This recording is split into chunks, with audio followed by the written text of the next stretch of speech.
capítulo 10, versículo 17. Diz assim: pois o Senhor vosso Deus é Deus dos deuses e o Senhor dos senhores, e Deus grande, poderoso e temível, que não faz acepção de pessoas, nem aceita recompensa. Vamos ler juntos esse texto para adorar o Senhor. Deus aqui no telão, a gente consegue ler tudo juntos aí? 1, 2, 3. Pois o Senhor nosso Deus é o Deus dos deuses e o Senhor dos senhores, e Deus grande, poderoso e temível, que não faz acepção de pessoas, nem aceita recompensa. Vamos falar com Deus mais. Pedir a Ele que Ele venha falar conosco nesta noite de forma especial, de forma limpa. Pai, nós te louvamos, nós te agradecemos a beleza da tua santidade, porque até aqui tem nos ajudado o Senhor, Pai. Estamos te adorando já há alguns minutos com louvores, com glorificação. E é chegado o momento, Deus, de te adorarmos com a nossa petição. É chegado o momento de te adorarmos e glorificando também por aquilo que o Senhor há de falar aos nossos corações. Pai, que aqui nessa noite seja liberado dos céus para nós uma palavra poderosa, e que o Senhor se manifeste com glória, que o Senhor se manifeste com sinais nessa noite. Nós glorificamos o teu nome por tudo que já tens feito no meio de nós, e pedimos, faz um pouco mais, em nome de Jesus. Amém e amém. Todos os assentos. Aleluia.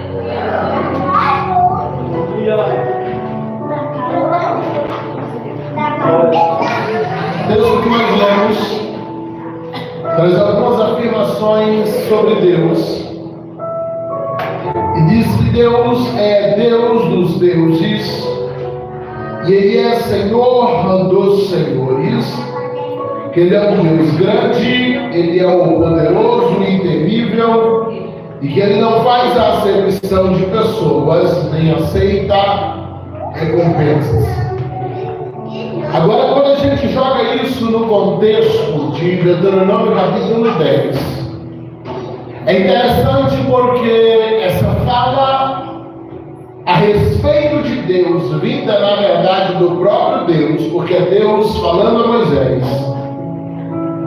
O contexto de Deuteronômio capítulo 10, especialmente nos versículos subsequentes do versículo 17, está falando a respeito de Israel ter a obrigação de abrigar todos os migrantes que chegassem em seu território. O contexto de Deuteronômio 10, especialmente a partir do versículo 17, Deus está dizendo: olha, não farás acepção de estrangeiros que entraram no meio de vós, porque vocês foram estrangeiros em muitos lugares e eles escravizaram vocês. Vocês foram estrangeiros no Egito e os egípcios se transformaram em escravos. Então, quando chegar um estrangeiro no meio de vós, esse é o contexto do Deuteronômio 10, 17, chega dizendo: não escraviza ele, mas pega do que você tem e divide. Ensina a lei do Senhor para ele. Se ele obedecer a lei do Senhor, divide dos teus bens, trata ele com honra, dê a ele possibilidade de prosperar nessa terra. Observe que Deus falou para Israel de que por onde eles passaram, eles foram escravizados, eles foram perseguidos, e agora o Senhor está dizendo: mas quando alguém passar por vocês, vocês vão dividir do que vocês têm. E nesse contexto de como deveriam tratar o estrangeiro, agora a Bíblia vai dizer: porque o Senhor vosso Deus é Deus dos deuses, e Ele é o Senhor dos senhores, e Ele é o Deus grande e o Deus temível, é o Deus poderoso. Agora, quando eu pego as afirmações que é feita a respeito de Deus e vejo que Ele é Deus dos deuses, isso aqui não era aplicável ao contexto, apenas uma afirmação sobre Deus. Que Deus é um Deus grande e temível, isso não é aplicável ao contexto, é apenas uma afirmação sobre Deus. Mas nesse contexto de que Israel deveria dividir o que ele tem com os estrangeiros, que deveria tratar bem os estrangeiros, abrigar bem os estrangeiros e possibilitar a prosperidade dos estrangeiros, somente uma dessas afirmações se torna aplicáveis no contexto, que é quando o Senhor diz: Ele é Senhor dos senhores. Ele não é Senhor de senhores, mas dos senhores. Eu já afirmei algumas vezes a vocês que Deus, Ele não é um Deus de escravos. Deus não está por aí procurando súditos passivos que Ele possa escravizar e as pessoas ficarem ali temerosas, como durante muito tempo o Evangelho foi ensinado assim, que a gente deveria entrar diante de Deus com medo do momento em que Deus nos mataria. Porque a referência que nos foi dada de Deus para nós era de um Senhor de escravos. Agora, quando eu olho para a Bíblia, o Senhor está dizendo: divida da tua prosperidade, divida da tua herança, divida das bênçãos que eu te dei. Por quê? Porque eu sou Senhor dos senhores. Eu não sou Senhor dos mendigos espirituais. Eu não sou Senhor dos necessitados espirituais. Oh, pastor, mas aí foi contra todas as afirmações que fazemos, então espera que ao final me entenda. Deus está dizendo: eu sou Senhor de pessoas que já entenderam quem são, já entenderam o que carregam, e já entenderam o porquê eu dei isso para eles. E acima de tudo, entenderam que o Deus que fez uma vez pode fazer de novo. E por isso não tem dificuldade de compartilhar a honra, compartilhar a prosperidade, compartilhar a bênção, compartilhar tudo que eu estou dando, porque entende que se Deus me tirou da escravidão do Egito e me colocou em uma terra que emana leite e mel, eu não tenho problema em dividir do que Ele me dá, porque Ele tem muito mais para fazer. Eu não tenho problema de dividir daquilo que Deus me dá, porque Deus tem muito mais para me dar. Então, quando Ele diz ao povo: divide, compartilha, possibilita a prosperidade, dá fazendas para eles, dá lugar para eles prosperarem, e depois o Senhor diz: porque eu sou o Senhor dos senhores. Eu sou o Senhor de pessoas que não vai ter medo de dividir e falir, mas que entenderam que o que eu dei uma vez eu dou de novo, e por isso são desapegados do que tem. E eu quero falar um pouquinho hoje sobre esses líderes de honra, porque Deus tem nos treinado e nos preparado para uma liderança espiritual, começando por pequenas células, por pequenos grupos que estamos trabalhando aqui, mas Deus tem nos projetados para lideranças muito maiores. Por que isso? Porque aprendemos que o Senhor é Senhor de homens e mulheres de autoridade. O Senhor é Senhor de homens e mulheres que já entenderam quem são e que vai usar tudo que receberam dele para abençoar outras pessoas, e que vão usar tudo que receberam do Senhor para fazer com que outros cresçam. Entenda algo: enquanto qualquer um de nós for um pedinte espiritual, Deus não é o nosso Senhor. Enquanto qualquer um de nós fica sempre na fila da oração, querendo receber alguma coisa, e a gente não entender que Deus já nos levantou para dar também, Deus não pode ser o nosso Senhor, porque a gente vai estar sempre numa condição de pedinte.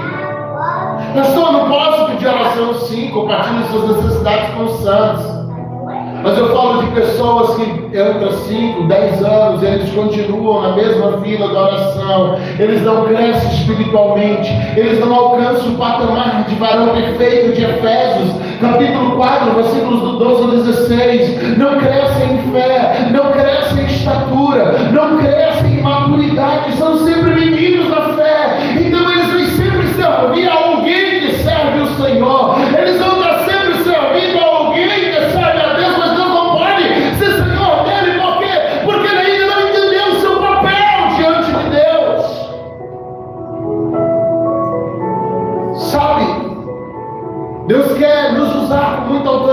queridos.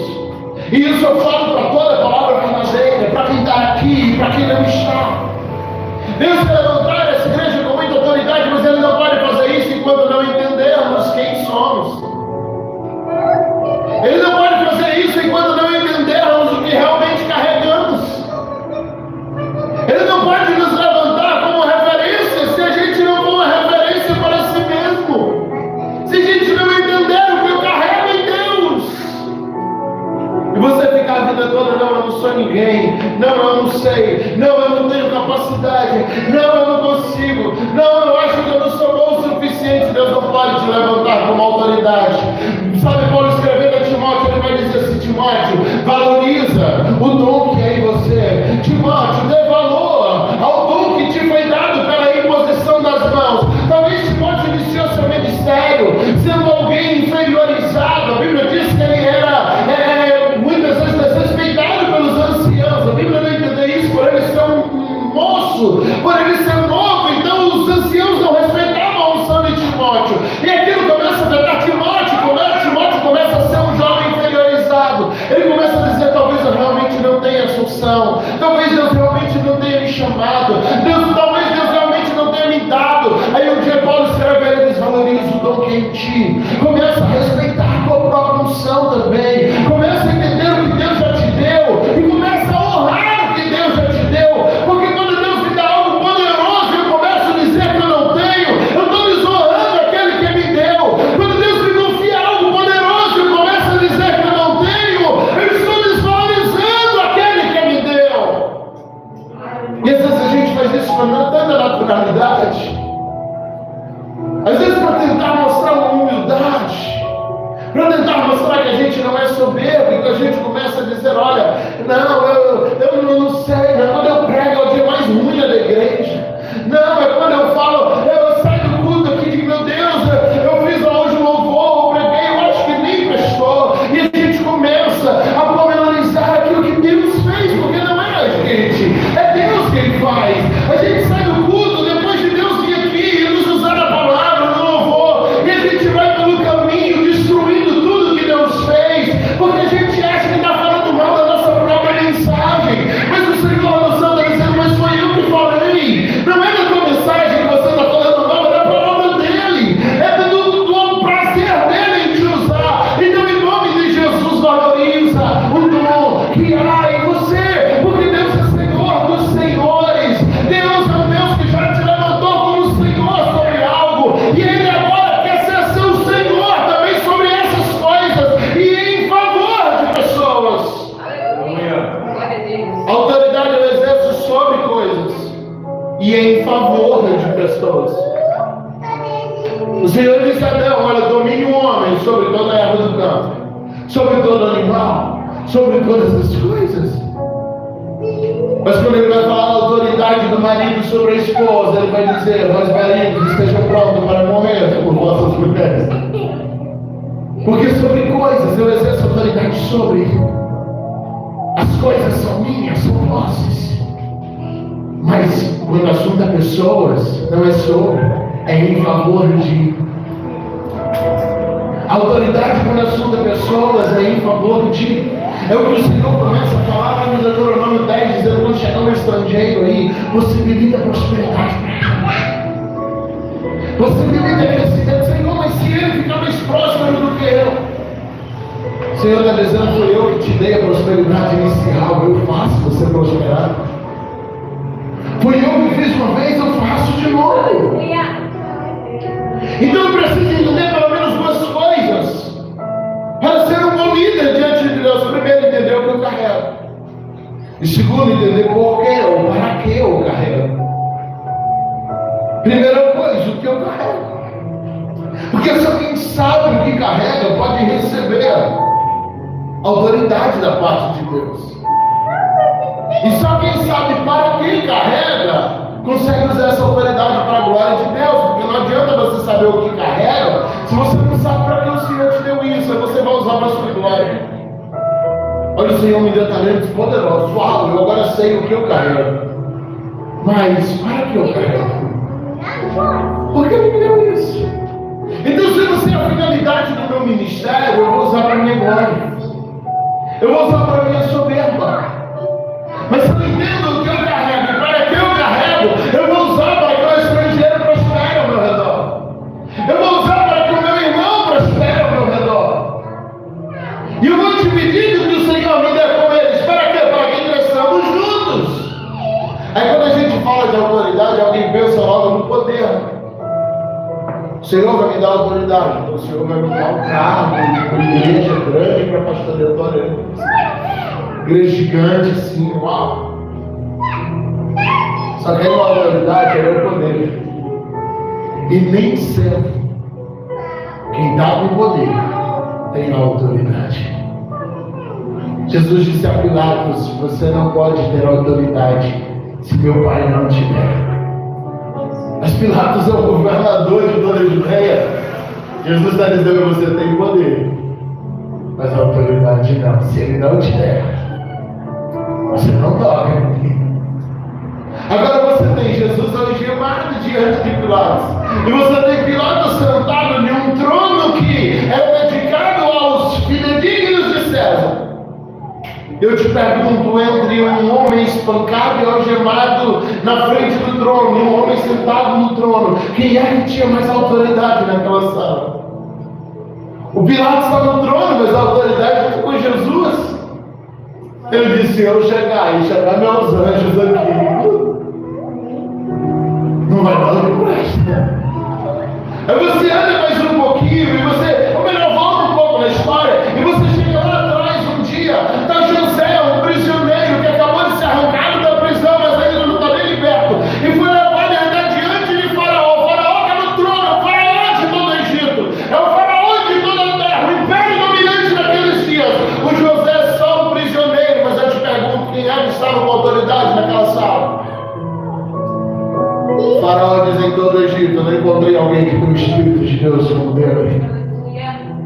Você percebe que às vezes a gente está buscando a coisa errada? Porque se você estiver debaixo da autoridade do Espírito, poder é consequência. Deus quer dar poder para homens de autoridade. Deus quer dar poder para mulheres de autoridade. Porque se Ele der poder e você não tiver a autoridade, você vai estar com poder, mas você não tem auxílio do Espírito. E o poder sem o auxílio do Espírito ele se perde. Mas quando você tem a autoridade, o poder já não é mais necessário. O Daniel está lá na casinha dele, que naquela ocasião era uma casa muito simples. Ele não era mais governador lá da Babilônia. Não, o rei é outro. O Daniel não tem mais moral nenhuma. Mas na hora que entra um Amã no meio do palácio, escreve na parede dizendo: Mene, Mene, e Tekel, assim. A Bíblia diz que entre todos os sábios não se achou alguém que interpretasse. Então alguém disse: meu Senhor, lá no cantinho da cidade tem um homem que está o Espírito de Deus. Ele não morava mais no palácio, ele não era mais governador da Babilônia, era só um cidadão comum, mas nunca perdeu a autoridade. Tinha perdido todos os cargos, mas nunca perdeu a autoridade. Naquele dia, um velho de quase 60 anos, desligado de todas as suas posições, ele entra no palácio, talvez com roupas muito simples, e olha, apontando um dedo na cara do rei. Diz: pesado foste na balança e foste achado em falta, o Senhor levantará outro melhor do que tu e colocará no teu lugar. Daquela profecia, os persas vencem a Babilônia. Dario é colocado por Ciro para poder reinar sobre a Babilônia, e o Daniel volta para o seu lugar de poder. Sabe, o Daniel passou muitos anos sem cargos, mas ele não deve ter tido cargo para ter autoridade. Ele passou muitos anos sem um grande salário. Ele passou muitos anos sem ser alguém importante na Babilônia. Mas quando alguém falava em quem está a autoridade do Senhor, alguém diz: no cantinho da cidade tem um senhor de lá. Ele não tem cargo, ele não tem poder, ele não tem mais nome. Foi até importante ver os reis antigos aí, mas nele está o Espírito de Deus. Glória a Deus. É por isso que anos antes, quando o próprio Nabucodonosor invade a Babilônia, e ele sai matando meio mundo de gente, prendendo o rei, prendendo o sacerdote, levando o povo, mas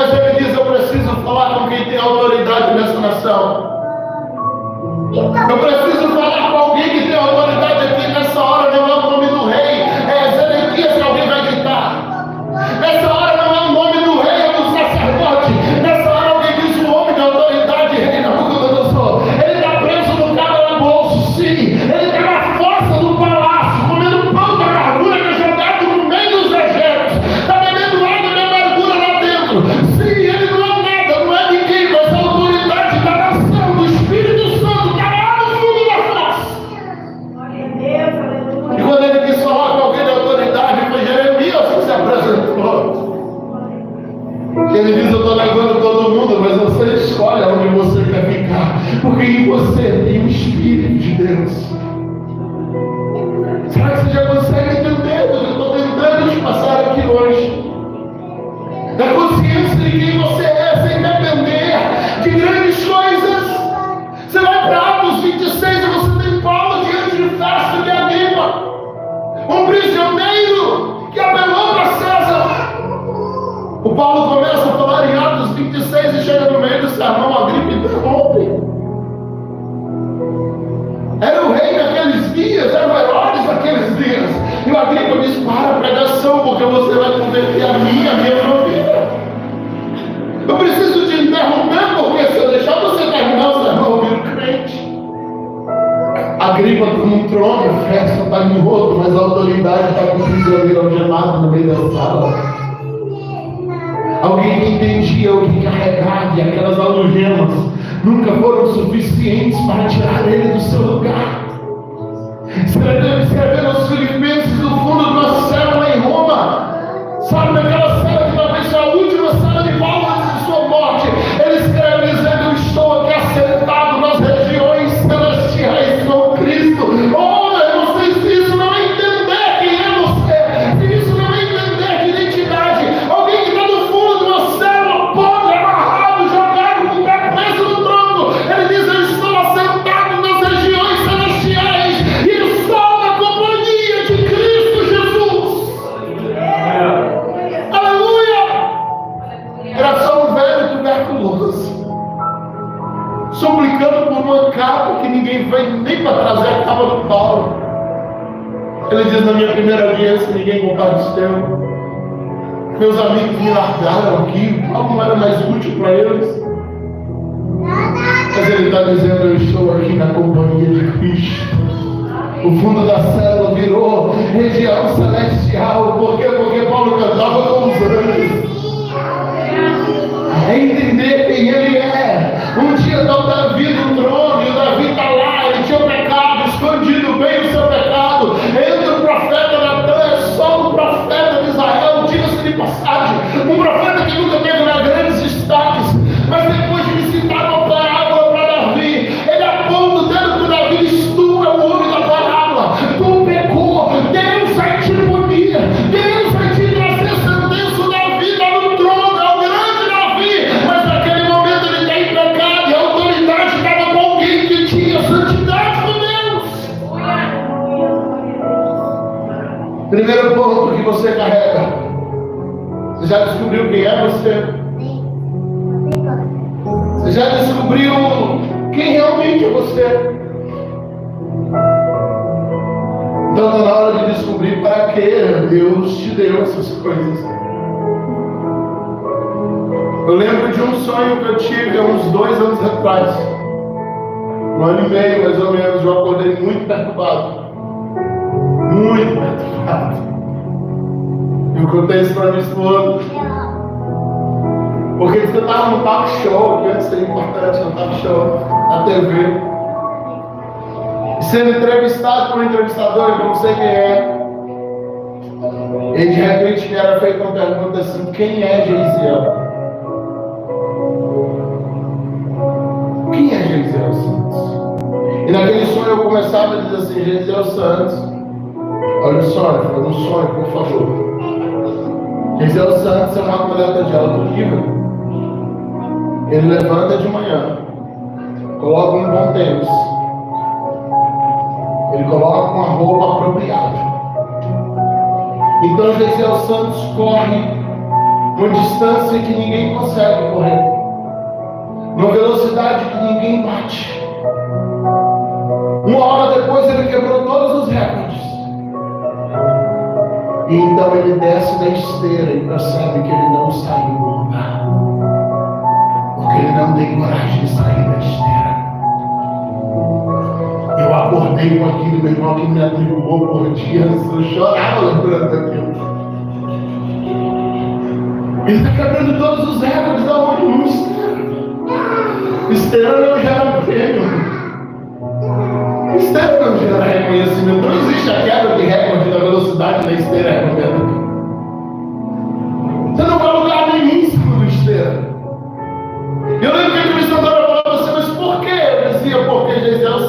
não têm coragem de se arriscar e tomar vento na cara na beira do lixo.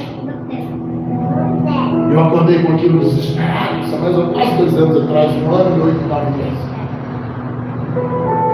E daquele dia em diante eu comecei a orar e dizer: Senhor, o Senhor me mostrou quem eu era, mas me mostrou que eu estou usando para nada. O Senhor me deu algumas coisas e eu estou usando mentira. Eu não saio do lugar. Eu corro e fico no mesmo lugar. Eu comecei a orar dizendo: Deus, me dá coragem para ir para a pista. Porque eu entendi desde o primeiro momento que o Senhor não estava falando comigo desse exercício ainda que estou precisando até hoje fazer. Mas eu entendi que naquele dia o Senhor não estava querendo falar comigo sobre os exercícios físicos. Mas eu entendi que o Senhor estava falando sobre uma carreira espiritual, de algo que eu já tinha entendido que Deus tinha me dado, mas que eu estava correndo em um ambiente onde nunca veio uma premiação. Porque eu não tinha entendido para que Deus tinha me dado tudo aquilo. Qual a finalidade de Deus ter me dado aqueles talentos? Qual a finalidade de Deus ter me dado aqueles dons?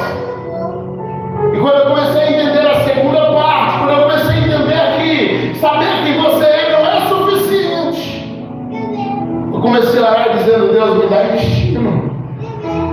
Porque isso aqui não tem a ver com lugares físicos, mas com ambientes espirituais. Foi aí que eu conheci a oração do Manoá. Me mostra como é que é o estilo de vida do menino, essa identidade. Mas também me mostra qual é o serviço da criança. Me mostra para que o Senhor levantou ele. Me mostra para que o Senhor deu esses talentos para ele. Seu filho, Manoá, vai ser o homem mais forte da terra. O Manoá está dizendo: para quê? Qual vai ser a utilidade dessa força? E apesar do pai ter entendido, o Sansão nunca entendeu. Ele sabia o que ele carregava, mas não entendeu para que Deus chamou ele. Então ele usava a força para arrancar portão. Ele usava a força para poder colar rabo de raposa. É muito talento sendo usado para nada. O Sansão nunca viveu a plenitude do ministério dele. Ele passou mais tempo correndo atrás de prostituta e brigando porque não queria que outro homem se deitasse com as prostitutas favoritas dele do que exercer seu ministério. Porque apesar de saber o que carregava, nunca entendeu para que Deus deu aqueles dons para ele. E quando você não entende a finalidade do seu chamado, você vai ficar quebrando cabeça e dizendo: eu tenho a força, eu sou o Ribeiro. Uau! O que você vai fazer hoje, Sansão? Vou arrancar uma porta pela cidade. Qual a utilidade disso, Sansão? Nenhuma. Os outros sabem que eu sou forte. O que você vai fazer hoje, Sansão? Eu vou matar 30 filisteus e trazer a roupa deles para casa. Algumas dessas roupas cabem em você, Sansão? Não, mas todo mundo vai saber que eu sou forte. Eu vou pegar 300 esposas da raposa, agarrar os rabos, tocar fogo nelas e botar fogo na seara dos filisteus. Sansão, isso vai alimentar os judeus, porque Deus te levantou para isso. Tirar Israel da escravidão, isso vai tornar seu povo mais forte. Não, mas eles vão saber que eu sou forte. E no final ele usa sua própria força para destruir sua própria vida. Matou seus inimigos, mas acabou de luta. Porque nunca entendeu a finalidade do seu ministério. E o pai dele teve essa preocupação. Se talvez o Sansão um dia tivesse sentado com o pai e perguntado: pai, qual é a finalidade da minha força? O pai tinha resposta, o anjo respondeu para o Manoá. Mas o Sansão nunca perguntou, ou mesmo que perguntou, não interessou pela resposta. Sabe, queridos, Deus quer nos levantar como senhores, como líderes, como pessoas de autoridade. As palavras liberadas aqui nesse fim de semana foi: Deus vai tornar vocês referência. Deus vai tornar vocês uma casa onde muitas pessoas vão se inspirar. Deus vai levantar daqui obreiros, pregadores. Eu creio nisso, irmãos, piamente nisso. Aleluia, glória a Deus. Agora então eu preciso me posicionar e entender qual é a característica desse homem, dessa mulher que é uma referência, que é revestida da autoridade de Deus, para que quando o Senhor me der, eu saiba o que fazer. E quando eu penso para a característica desse homem, dessa mulher que o Senhor vai levantar com autoridade, primeiro ele sabe o que recebeu, e ele sabe por que recebeu. E porque ele recebeu para que outros pudessem ter acesso. Porque para uns Deus vai dar fonte, para outros Ele vai dar um manancial, para outros Ele vai dar um rio. Deus quer te levantar para que outros bebam da água que Deus está te dando. Então não transforme isso que é para ser um rio em uma represa. E quando eu pego um ministério que é gigantesco e quero trabalho só para mim. É por isso que a gente não pode viver num campo de Deus começou a me usar e começou a surgir um convite aqui, outro ali. Eu já não digo de gente que nem congrega mais, eu não estou falando desse tipo de responsabilidade, mas não fuja daquilo que Deus está colocando em suas mãos também. Porque às vezes Deus vai te dar algo aqui para você abençoar a igreja lá do outro lado da cidade. Você vai chegar lá e dizer que ele está na minha casa hoje. Tem hora que a gente sai para pregar em alguns lugares, mas eu vim fazer o que aqui? Eu lembro de uma dessas vezes que eu estava lá folheando a Bíblia para trocar o esboço, tentar pregar a coisa mais simplória que tivesse. E o Senhor disse: eu te chamei para alimentar meu povo. Alimenta eles também. E quando acabou o culto, vi as pessoas dizendo: pastor, em 30 anos de crente eu nunca ouvi uma palavra dessa. Em 40 anos de crente eu nunca ouvi uma palavra. Tem um pastor da igreja que fala isso, que não me alegrava, aquilo me entristecia. Quando eu disse: eles nunca ouviram, é porque na casa não está tendo pão. E naquele dia eu entendi: o Senhor me trouxe aqui para trazer o pão que eles não têm em casa. E talvez a partir daquela mensagem a vida me despertou para buscar pão. E Deus mudou o cenário da casa a partir de uma visita sua. Porque profetas não precisam fazer 10 dias de campanha na casa do irmão. Se você está na autoridade do Espírito Santo, irmão, uma visita sua vai mudar o cenário. Uma visita sua vai mudar o cenário. Então, para que Deus está me dando? Para poder dar para outros. Nenhum líder vai aceitar crescer sozinho. Líderes de verdade. Se o meu ministério não estiver promovendo ninguém comigo, então Deus não me deu o ministério. Se o meu ministério não estiver fazendo alguém crescer comigo, então Deus não me deu o ministério. E repito, eu não falo de cargos, eu não falo de poder, eu falo de autoridade do Espírito. Quando a gente vai para essas escrituras, a gente vê o Senhor falando com Gideão, e em Juízes capítulo 6, a Bíblia diz que o anjo se apresenta para ele no versículo 12, e diz: o Senhor é contigo, varão valoroso. O Gideão olha para o anjo no versículo 13, e diz: se o Senhor fosse conosco, nossa situação seria diferente. Olha isso aqui na aula de homilética, olha os verbos, olha os substantivos, os detalhes. O Senhor está dizendo: eu sou com você, Gideão. Ele diz: mas você não é conosco. Eu não quero ser abençoado sozinho, eu queria prosperidade com o meu povo. Aí o Senhor olha para ele e diz: mas nessa tua força está valoroso. Desvaloroso, Senhor, eu sou o menor da casa dos meus pais. Não, você tem o que eles não têm. E se eu dissesse para qualquer um que eu sou contigo, vou te fazer próximo, ele dizer: uau, está no meio da guerra, na prova, mas eu vou ser próximo. E Gideão está dizendo: Senhor, para todo mundo, por favor. Gideão, eu vou te abençoar. Gideão está dizendo: Senhor, para todo mundo, por favor. Eu sou contigo, Gideão. Gideão está dizendo: não, Senhor, seja conosco, seja com a gente, abençoa todo mundo. O Senhor diz: então pega a tua força e livre Israel. Ele está dizendo: Gideão, pega do que eu te dei e distribui. Pega do que você carrega, Gideão, e anima o povo. Multiplica teu ministério. Multiplica a água que eu estou te dando para beber e dê para eles também. E o Gideão vai e destrói os midianitas e livra Israel. Sabe, se a gente avança, volta para Êxodo no capítulo 32, versículos do 9 até o 13 e 14, vai avançando um pouquinho mais. O Senhor está irado com Israel, chama Moisés e diz: Moisés, eu vou destruir todo mundo, e dos teus filhos eu vou fazer uma nova nação. Eu vou destruir todo mundo, Moisés, e dos teus filhos, essa geração de Moisés. Esquece a geração de Abraão. Esquece Isaac, esquece Jacó. Moisés, geração de Moisés. O Senhor diz: Moisés, Moisés, Senhor, ensina o nome do livro da vida,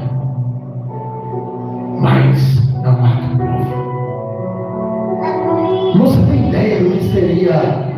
Deus fala com você assim. Imagina você pastoreando na cidade com dificuldade de crescer. O Senhor fala assim: vou matar os pastores tudo, vai vir todo mundo para a tua igreja.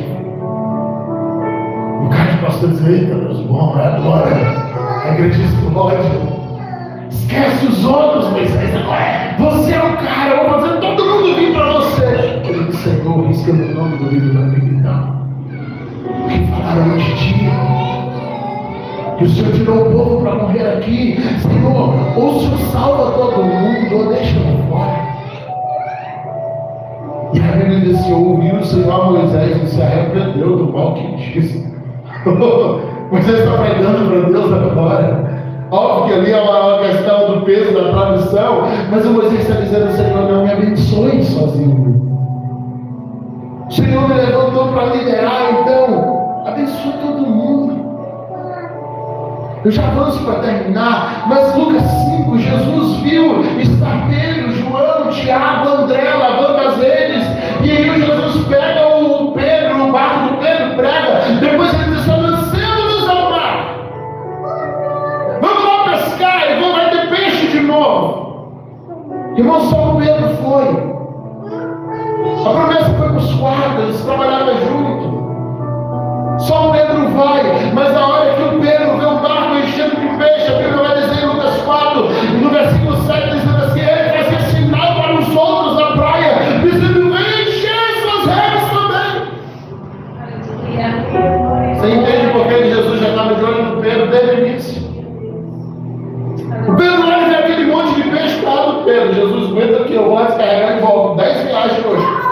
Depois diz que era colheita, os peixes ficaram parados. Senhor, 10 viagens, mas eu levo tudo. Não, o Pedro enche o barco dele e começa a chamar os outros, dizendo: gente, tem peixe. Gente, tem peixe, vem, vem. A Bíblia diz que os outros barcos começam a vir e encheram todos os barcos de peixe.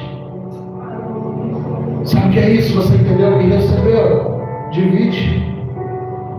Entendeu o que Deus já te deu? Divide. Pastor, por que eu dividiria? Porque se ele fez uma vez, ele faz de novo. Quando o líder não divide o peixe, ele afunda o barco. Quando você não entende que Deus te abençoa para você abençoar outra pessoa, seu barco afunda. Ele diz: o barco do Pedro ia afundando por causa do peso. Se ele não divide o peixe, o barco não é pique. Então qual o segredo para não perecer com a bênção? Eu dividir a bênção. Finalizo com Esther. A Estela chega diante do rei Assuero em Esther 5, versículo 2. E o rei diz assim: minha rainha, pede metade do reino e eu te dou. Sabe, Esther podia dizer assim: a banda de Israel, eu viro rainha de metade da Pérsia. Salvo meus judeus, está tudo certo. Mas ela diz: não foi isso que eu vim buscar. Vai em minha casa almoçar, porque eu quero salvar meu povo. Ele está dizendo: metade do reino eu vou te dar. Ele está dizendo: não, eu vim aqui para salvar o povo. Eu não vim aqui para lucrar sozinho, eu vim para abençoar alguém. Aleluia, glória a Deus. Porque eu estou pregando isso para vocês. Isso aqui poderia guardar para pregar para um monte de pastor um dia. Mas é porque eu acredito que eu estou pregando para pastores, para homens e mulheres que Deus vai levantar com muita autoridade. Eu acredito que em cada célula dessa que está abrindo, que vai virar igreja. Vai virar grandes igrejas. E quando o barco começa a encher, chama os outros. Propicia prosperidade para eles também. Propicia prosperidade para o estrangeiro que chega no meio de vós. Porque eu faria isso, pastor? Porque Deus é Senhor dos senhores. Um Deus grande e temível, que não faz acepção de pessoas. E que se for preciso, Ele vai fazer de novo, e de novo, e de novo, e de novo, e de novo. Mas ouvimos aqui no domingo, um Deus que fez a criança nascer. Ele é capaz de ressuscitar a criança.